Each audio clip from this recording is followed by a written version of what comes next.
that it has now been confirmed here at Fox News. A ceasefire deal has been reached between Israel and Hamas after 15 months of war and the taking of those hostages, many from different countries, but certainly America on that list. The hostages are in part of this agreement. Let's go straight away to Trey Yingst, who is live for us in Tel Aviv. Trey? Yeah, Harris, this is breaking news right now. According to a source familiar with the ongoing talks, a ceasefire deal has been reached between Israel and Hamas. I do want to just read to you what this source just sent. Quote, Gaza ceasefire and hostage release deal reached following the Qataris meeting with Hamas negotiators for a final push following last-minute additions by the group. There were some reports that indicated Hamas officials were trying to push the Israelis to change their position about a key corridor that sits along the Gaza-Egypt border called the Philadelphia Corridor. Now, I am told that the Qatari prime minister himself was in the negotiating room and pushed these Hamas officials to accept the agreement on the table. What we are looking at here that will be signed tonight, a ceasefire deal between Israel and Hamas that will implement a pause in fighting between the two sides for 42 days. This is a 6-week agreement that will ultimately see 33 hostages released from Hamas captivity in Gaza. We are told by a number of sources some of those hostages were killed and their bodies will be returned to Israel, but at least 23 of them are believed to be alive. This is critical information for the Israelis. They have been negotiating over the past several weeks, trying to get together the details of such an agreement. Now, they will have to give up a number of Palestinian prisoners in exchange for these hostages that are being held inside Gaza.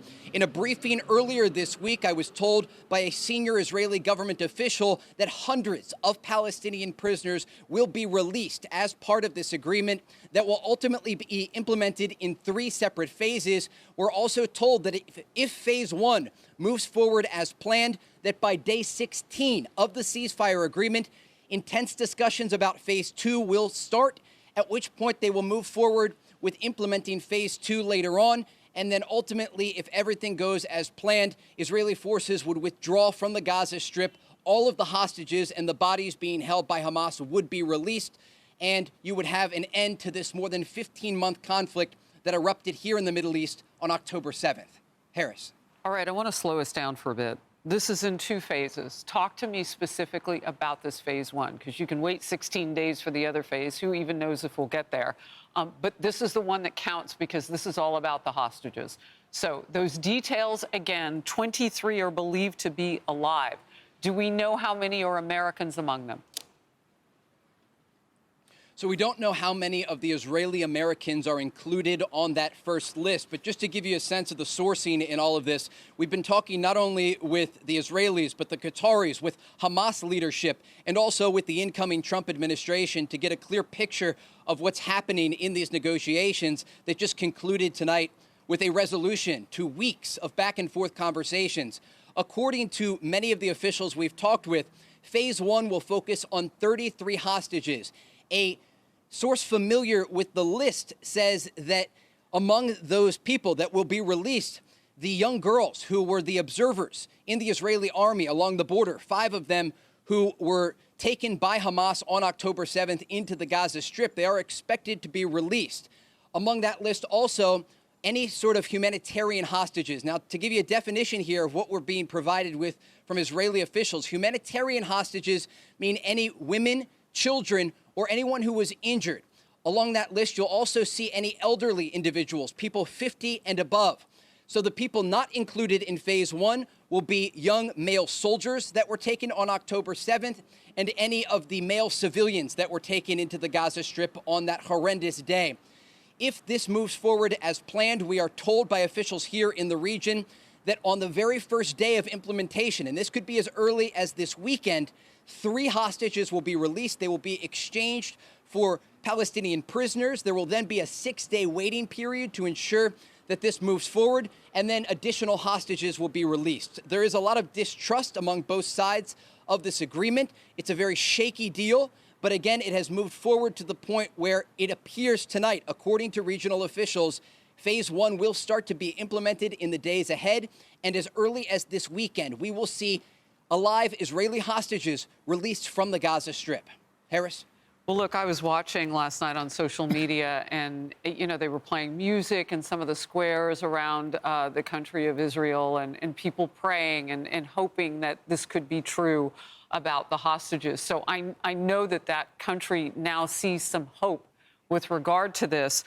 What I'm questioning is about who they're letting go. Do we know? What is the exchange for these prisoners? And what do they anticipate will be the recidivism of killing among those terrorists, and how soon? Yeah, Harris, I can tell you that, surprisingly, this hostage deal is not popular among all Israelis. Even some of the families of those being held inside Gaza have expressed concern about the agreement on the table. But the Israeli people are in a catch-22. They want their hostages home that were taken more than 15 months ago, but they also don't want to release convicted terrorists. But that's exactly what is going to happen, according to an Israeli government source that I spoke with earlier this week. As part of this entire agreement, hundreds of Palestinian prisoners will be released, among them people who are convicted of murder. And so you have to look back in a short history here for the region. There was a hostage deal where one Israeli soldier was released from Gaza a number of years ago for 1,000 Palestinian prisoners. Now, among those prisoners was Yahya Sinwar, the leader of Hamas and one of the masterminds behind the October 7th massacre. And the real concern here is that some of these prisoners could go back to committing acts of terrorism. Harris, I do want to just read to you here, as we're speaking, we understand that President-elect Trump has taken to Truth Social, commenting on this news tonight out of the Middle East. He says, quote, "We have a deal for the hostages in the Middle East. They will be released shortly. Thank you." This is really an important part of this entire story, because remember, the president-elect from just in the days after the election was being very, very clear with Hamas that a deal needed to be reached before he was inaugurated to get these hostages home. And just days before the inauguration, that deal was reached in the Middle East, and this process will begin. Harris? My co-hosts will come in with their own questions. I just want to reset for everyone who may just be tuning in and learning of the agreement between Israel and the savages, the terrorists, Hamas, have now reached a deal, and we're not certain, if freeing hostages will happen imminently, immediately, what that timetable will look like. Trey Yingst is doing a brilliant job, as he always does, reporting from the Middle East. But things don't happen until they happen. So we're not making any more promises. Then we're looking at dozens of them being released. Some will come in the form of remains. At least 23 are believed to be alive. And you heard Trey lay out the parameters of who will be freed now, according to this reported agreement between Israel and Hamas. Young women, the observers who were with the Israeli army and taken hostages, the elderly, women over the age of 50. Male soldiers, male civilians may be released, and this is the deal, in phase 2, which will be 16 days after this agreement is made public in full and everything begins to take point. So maybe that's today, maybe that's tonight or tomorrow, we don't know. But 16 days after that, we'll look at men being freed as hostages by Hamas. Kayleigh. Trey, as I think about this, I think today's January 15th, and I think about 3 days from now, it's January 18th. That day was dubbed the saddest birthday in the world because Kafir Bibis turned 1 in captivity. My family, my children know his name. Every night we pray for Kafir, his 5-year-old brother Ariel, his mom Shiri, his dad Yarden. His family pleaded for a deal. They said, please, please do this before it's too late. So on one hand, you think about these hostage families and what it means for them as they wait with bated breath to see if little Kafir can celebrate his 2nd birthday with his family. On the other hand, geostrategically, as you zoom out here, Antony Blinken, Secretary of State, made some comments at an Atlantic Council event yesterday that caught my eye, and I want to read them. This is paraphrasing. Antony Blinken noted that new Hamas recruits have nearly replaced the losses incurred in the war in Gaza. What are you hearing? I mean, that is a stunning thing. If new Hamas recruits have replaced all of the victories Israel has had in the last 2 years. Yeah, Kayleigh, it's a bottom line for the Israelis that they have to accept the reality of the situation on the ground. And it's not great when you look at the strategy for the military. I was inside Gaza in the area of Jabalia last week with Israeli forces, and they were fighting Hamas militants in the northern part of the Strip. Again, more than 15 months into this war. You heard the U.S. Secretary of State Antony Blinken there just yesterday saying they believe that Hamas has now recruited just as many fighters as they lost. And we're talking anywhere from 17 to 20,000 since the beginning of this conflict. And so while the war will take a pause, it's not over. And the Israelis have not reached that critical objective that they laid out at the very beginning of this conflict to completely dismantle and destroy Hamas inside the Gaza Strip. There are massive questions about what the day after looks like inside Gaza. And while the focus for the Israeli people right now is just ensuring that these hostages come home, they do look at the death toll among their soldiers, and they point to that as oftentimes something that will stick with the Israeli psyche for decades to come. More than 400 Israeli soldiers have been killed fighting Hamas since the ground operation began in late October. And they don't even know if this ceasefire deal will hold. They don't know if all of these hostages will come home. And even talking to top officials here in Tel Aviv and also in Jerusalem, they're not sure among the list of hostages that they've received from Hamas who's still alive. And so it is just a horrific situation here in the region. And while there will be a pause in the fighting that will allow, according to the initial statements and reports that we're getting from negotiators, some of those hostages to be released, more aid to enter the Gaza Strip, and a deal to be in place for a short amount of time, it certainly does not mean an end to this conflict, and it doesn't mean an end to the suffering for people here in the region. Kaylee, Harris? Trey, for those in that region, to your point, that see this as a long-standing, centuries worth of infighting and hatred between each other, including the date selected of October 7th as significance for Hamas and those terrorist sympathizers. The question is, this is seen as a pause in the battle, but certainly not the war.